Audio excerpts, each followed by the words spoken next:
Honours masters complete করা ছেলে মেয়েগুলো অনলাইনে কাপড় বেচে আজকাল।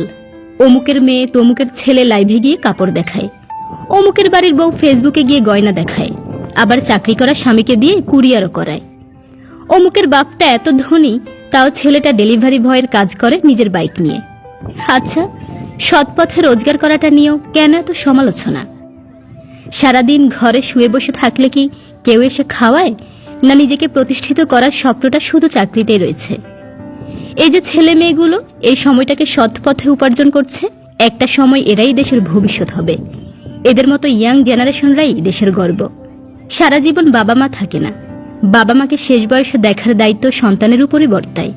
জীবন বড় সংগ্রামের, বেঁচে থাকার জন্য হলেও টিকে থাকতে হয়।